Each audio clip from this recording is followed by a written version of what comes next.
So good morning again, everyone.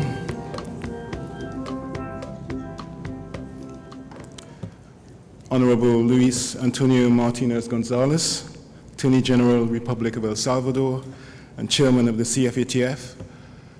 Senator the Honorable Garvin Nicholas, Attorney General, Trinidad and Tobago, and Deputy Chair of the CFATF.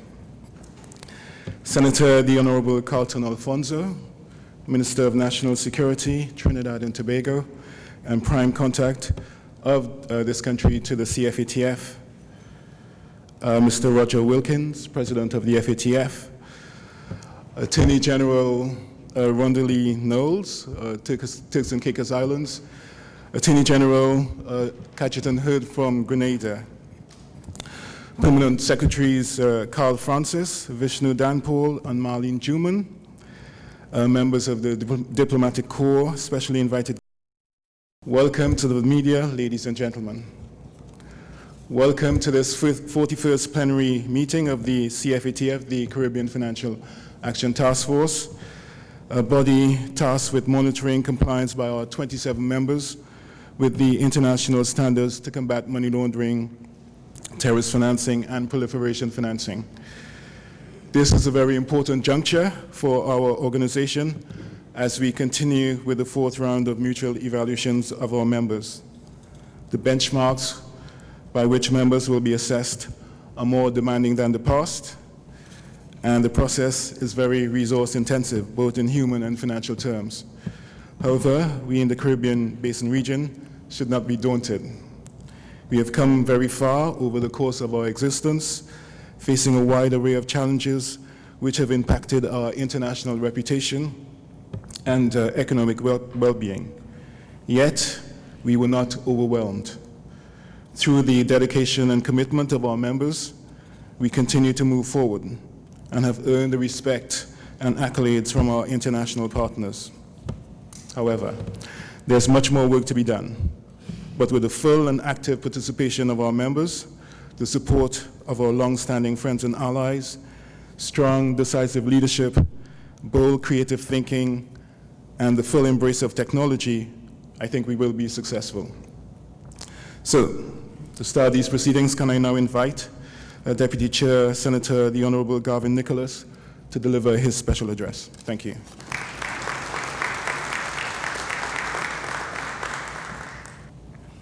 Good morning, ladies and gentlemen. It is my distinct pleasure this morning to welcome you all to the Republic of Trinidad and Tobago.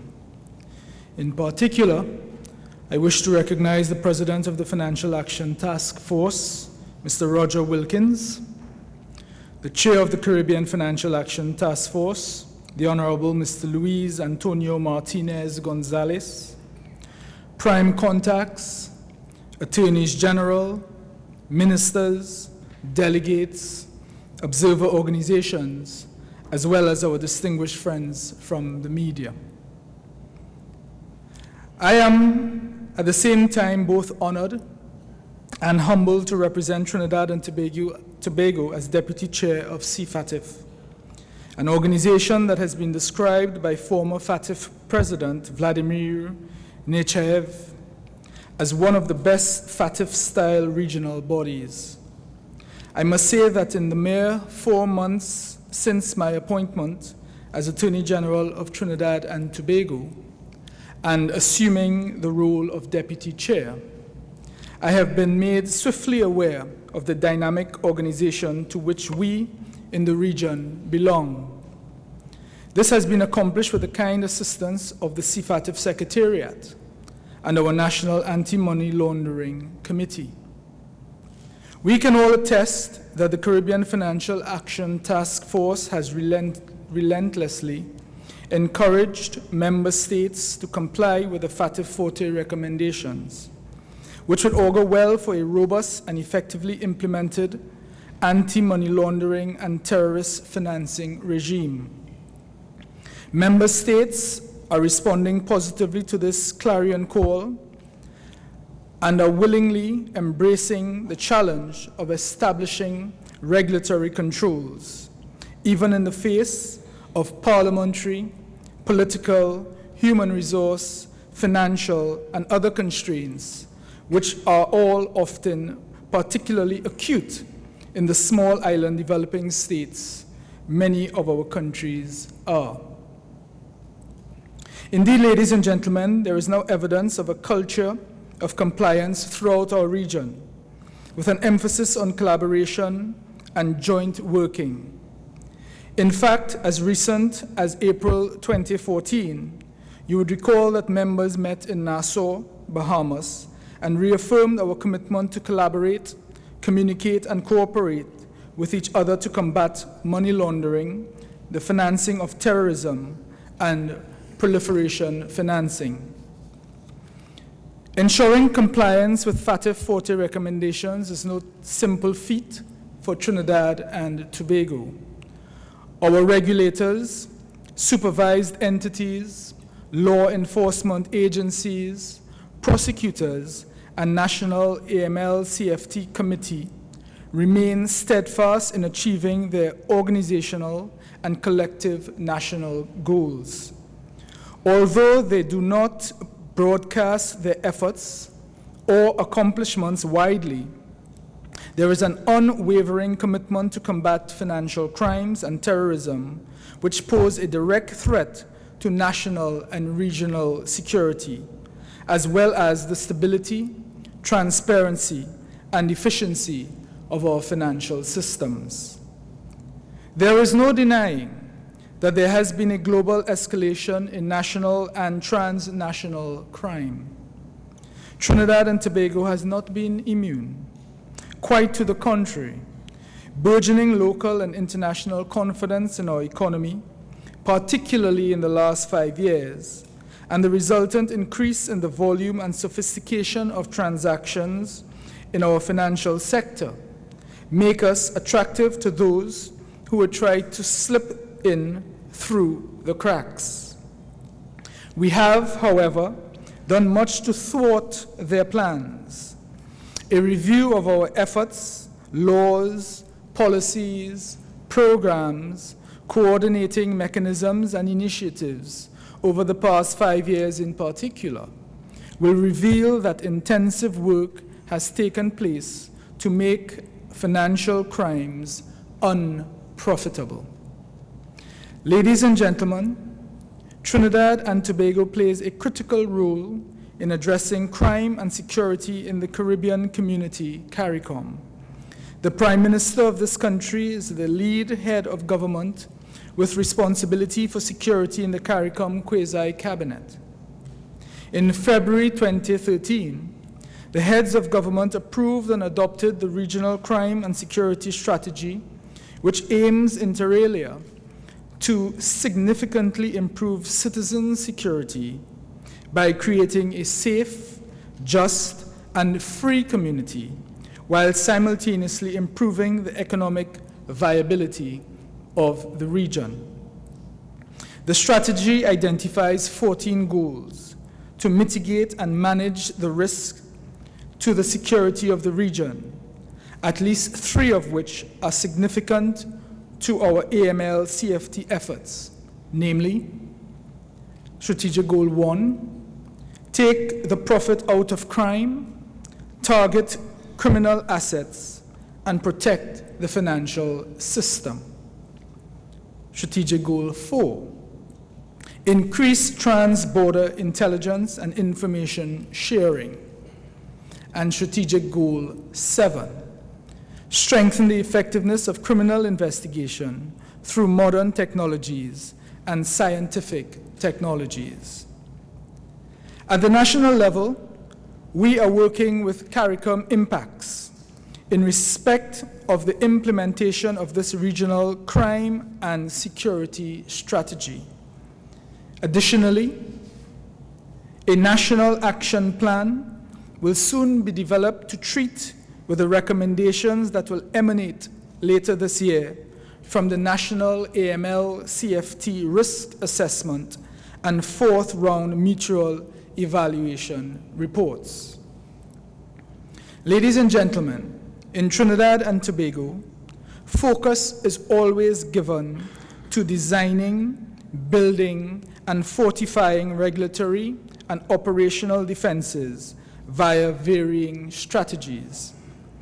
As it pertains to counter-terrorism, Trinidad and Tobago has taken on the mantle and co-sponsored United Nations Security Council Resolution 2178, which was made on September 24, 2014. Since that time, significant research has been conducted into the legal issues that pertain to foreign fighters in terrorist organizations, and a national counter-terrorism strategy has been prepared. This strategy is being reviewed by competent authorities, and a team led by the Chief of Defense Staff is refining the counter-terrorism capability for Trinidad and Tobago.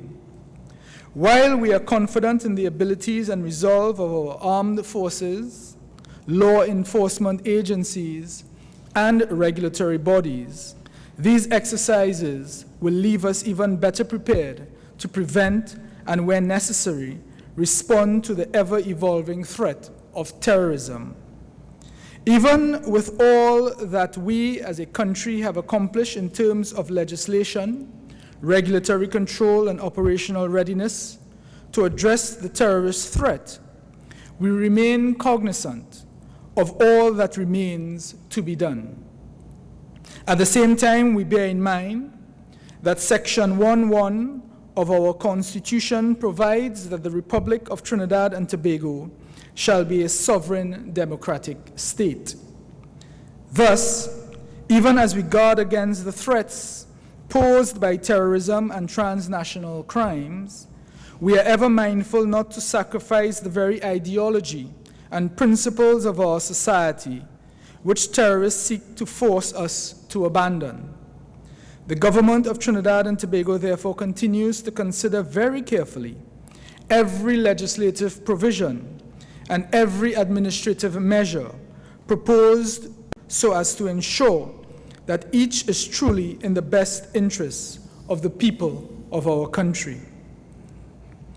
As we strive to operate in compliance with counter-terrorism and terrorist financial mandates, special mention must be made of our collaboration with hemispheric and international organizations, such as the Inter-American Committee Against Terrorism of the Organization of American States, an entity which focuses on building the capacity of OAS member states to address terrorism in whatever form or manifestation, and the UN Regional Center for Peace, Disarmament, and Development in Latin America and the Caribbean, which has been working with us on the issue of proliferation financing. Our strategies will bear fruit, especially from initiatives that are being advanced throughout the period of the plenary.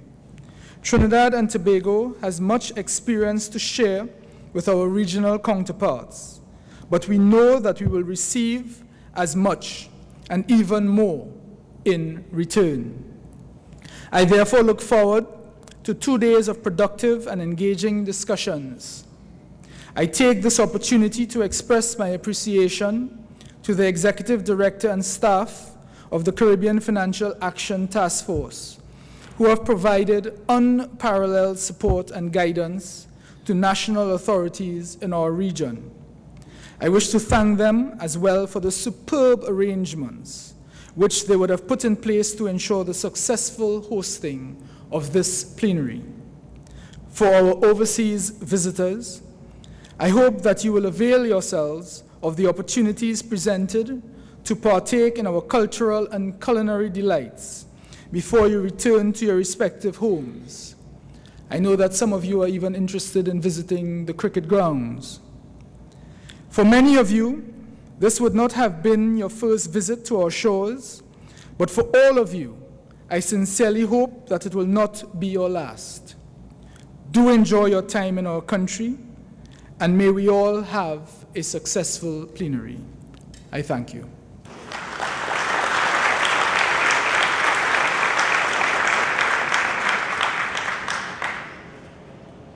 Thank you very much, Attorney General, for your informative and kind words. And can I now invite our special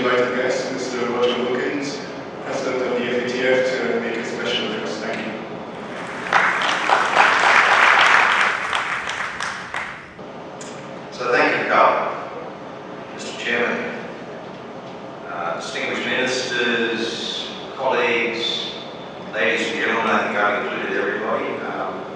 It's terrific to be in Port of Spain.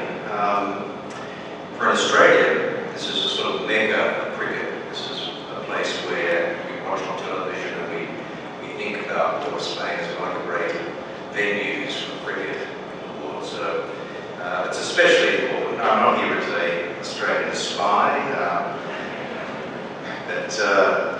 but I intend to try and get out, as the attorney said, I intend to try and get out and have a look at the Port of Spain cricket ground.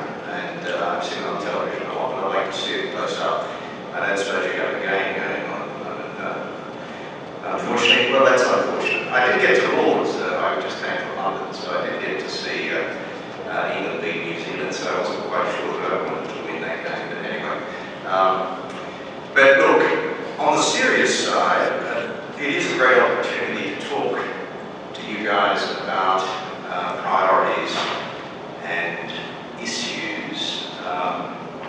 So I've been in this job nearly for a year. That's how long presidents get. If you get to sort of begin to sort of understand much better the dynamics of the FATF in other words and what the big issues are. And I'm glad you mentioned terrorism in your address, because that's something I will mention a little bit later on. But from the point of view of CFATF, you sit in a very strategic part of the world. I'm not intimately acquainted with the history of the culture of this area, but I did read a book on the way over a new history of the Caribbean, and it's called Crossroads and Empires. And that's certainly a good description of the history of the Caribbean. Almost everybody has been here. Almost everybody has, in some shape or form, caused problems and exploited various parts of the region in various ways. People have contributed to quite a rich culture here, etc. But you are strategic. You sit at the centre, at the epicenter of a lot of activity in terms of historically, and currently you sit at the back door of what is the biggest and the most diverse economy the world has ever seen. So you are in a pretty important position. Too often, though, I think we just talk to you about globalisation, and you are just seen as countries that are perhaps conduits of money or problems into other countries. And that is not your perspective on the world. I mean, this is actually about your future, the future of your citizens, the social and economic development of this region, and I don't want you to lose sight of that. So I talked to lots of people about globalisation and the importance of globalisation, and that is important, and the attorney from Trinidad has talked about that. We are much more joined up, and we are much more reliant on each other. The world is a much more complex place. You just have to read, I think, the last issue or the issue before The Economist on international finance. It just talks about the sheer complexity and innovation in terms of financial products. So the technologies in terms of, say, payment methods, etc., are just revolutionising the way in which money moves.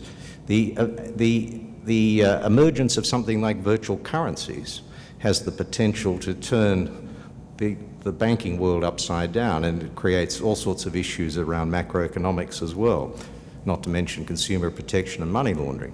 So we live in a world in which, yes, globalization and complexity make it really important for us all to work together and really to deal with this problem that I've described as regulatory arbitrage. That is, the exploitation of weak jurisdictions, or weak in terms of law and in terms of effectiveness. People can exploit those sort of weaknesses and turn those on other countries. So that is an important motif. It's an important theme of mine. I've talked about regulatory arbitrage a lot, but I also want to say to you guys that if you're interested in good governance, you're interested in rooting out and dealing with corruption, you're interested actually in issues like that in your societies, then you need to be worried about AML and CTF as well. This is not some add-on just put there by first world countries and the G20. It actually affects your citizens. It goes to the quality of government in the countries that you work for. So I want you to have that perspective as well. So it's not only about globalisation, but it's certainly about that. Now, just two messages that I want to leave with you, I guess, because I could talk a lot about a lot of things, but I just really want to get through two messages. One is this new mutual evaluation stuff that's going to hit you is really, really important. It deals with the effectiveness of the regimes. No longer are we interested with whether you've passed the laws, set up some institutions. We're interested in whether they're working. That's the key thing. We're interested in whether they're working. But not in a vacuum. We want to know whether they're working to sort out the problems that confront the countries concerned. So the first thing and the vital thing that sits at the centre of this entire exercise is understanding what the national threats are. What are the threats and the risks that confront your governments or your country, your economies, your societies? That's an exercise that any one of you should be interested in, and your politicians should be interested in too. So I'm glad we've got some politicians here. That's critical. I mean, that's a political question. It's a social question, it's an economic question, but it sits at the heart of so many policy issues, and unsurprisingly, it sits at the heart of the effectiveness with which you deal with AML and CTF. So there's no sense in trying to mitigate or combat something that's not a threat, but you know, roughly speaking, what the threats are. You don't need the World Bank to tell you that. The World Bank can help you put in the sort of methodology and the types of systems, but you need to think about that. That's the critical thing. I mean, so I think that that's the starting point, and then the question is, so what do we do? What do we do to mitigate those threats? It's a pretty simple exercise in a way. All those other recommendations, which I've got to say that if I'm having problem getting to sleep, I read the 40 recommendations and it puts me off to sleep. It's terrific, terrific for insomnia. But all of those other recommendations are about things to do, if you like, to mitigate those threats. But at the centre of that stands a good understanding of what it is that we're about and what it is we're actually trying to combat. So with mutual evaluation, I think with this new effectiveness approach, and I've said this to the APG group too, which I'm more familiar with because I come from that part of the world, I suspect that a lot of countries are not going to do too well.